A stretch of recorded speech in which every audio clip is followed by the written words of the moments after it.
Satuan Indaksi Direktorat Kriminal Khusus Polda Jambi menggelar ekspos ungkap kasus perdagangan emas ilegal dengan 6 orang tersangka masing-masing IMD warga desa Singkut Serolongan Jambi, A warga Sumatera Barat, H dan IW warga Bengkulu. Satu diantaranya IW merupakan oknum anggota polisi dari Polda Bengkulu.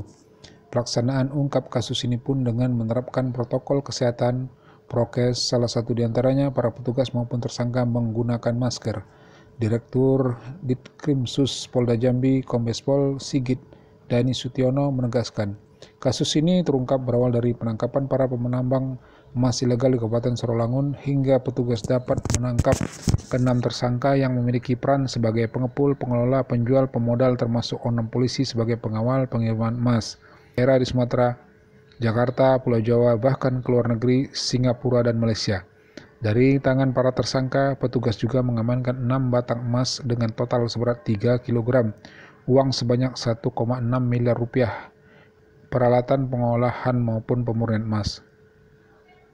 Jakarta, Surabaya, atau bahkan ke luar negeri, dengan barang bukti yang sudah kita amankan saat ini. Seperti terlihat di sini, barang bukti yang kita amankan ada barang bukti emas batangan dengan masing-masing berukuran 500 gram atau setengah kilo.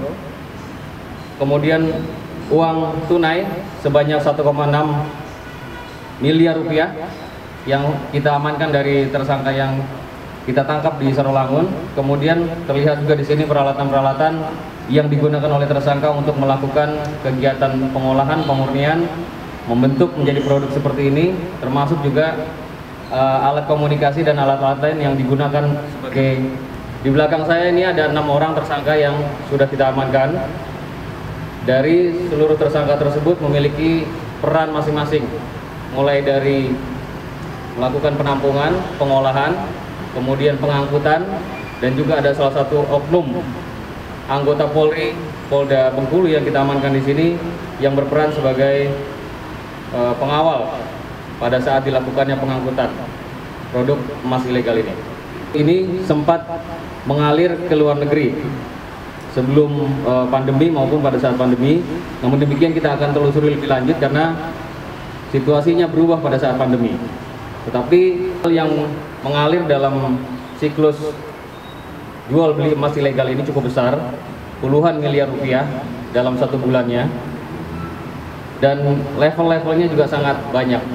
Para tersangka dijerat Undang-Undang tentang Pertambangan Mineral dan Batubara dengan ancaman hukuman sedikitnya 5 tahun penjara ditambah denda sebanyak 100 miliar rupiah. Arven Kennedy, Kota Jambi, Jambi.